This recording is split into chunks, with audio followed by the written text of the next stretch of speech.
গতকাল দিল্লির লালকেল্লার সামনে বিস্ফোরণের পর হাই অ্যালার্ট জারি রয়েছে ভারতের বিভিন্ন রাজ্যের মতো এই রাজ্যেও। গতকাল রাত্রেও পূর্ব মেদিনীপুর, পাঁশকুড়া, কোলাঘাট, হলদিয়া, দীঘা সহ বিভিন্ন জায়গায় পুলিশ ও রেলের জিআরপি তল্লাশি চালায় সড়কপথ ও রেলপথে।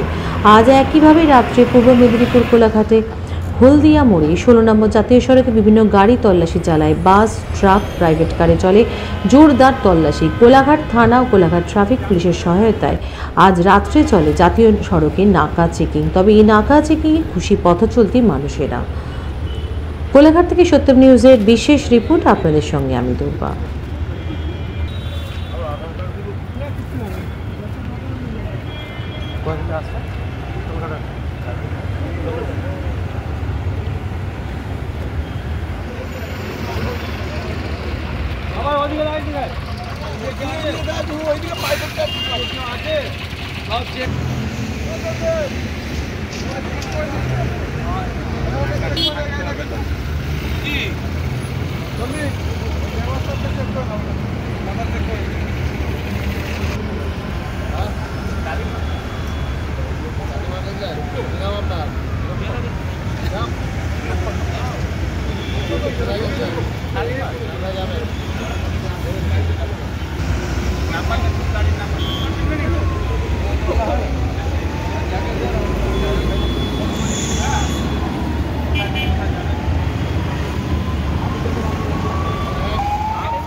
ঠিক আছে, এগুলো হওয়া দরকার আছে, মানে এগুলো আমাদের সেফটির জন্যই হচ্ছে, ব্যাস এটুকু।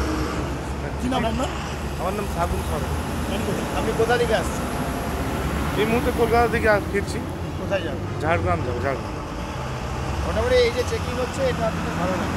ঠিক আছে, এগুলো দরকার আছে, মানে এগুলো তো আমাদেরই জন্য না, সবার পাবলিকের জন্য। ঠিক কোথা থেকে আসছেন? আমি উডল্যান্ড থেকে, নার্সিংহোম। নাম আপনার? আমার নাম সন্দীপ সৎপতি। তো আজকে এখানে কি হচ্ছে? আপনাদেরকে যে দাঁড় করিয়েছে এখানে কি হচ্ছে, কেন, কি ব্যাপার জানেন? চেকিং চলছে। তো কী কারণে চেকিং সেটা কি জানেন? কী কারণে চেকিং সেটা ওই আমাদের এটা হয়ে গেছে বোম্বা, ওইটার জন্যে। সেই কারণেই এখানে চেকিং? হ্যাঁ হ্যাঁ হ্যাঁ, সব জায়গায় তো চলছে কম বেশি। আচ্ছা আচ্ছা, আপনার নামটা আরেকবার বলুন। আমার নাম সন্দীপ সৎপতি। ভয় নয়, আপোষ নয়, শুধু সত্য খবর পরিবেশনার প্রত্যয়। সত্যম নিউজ।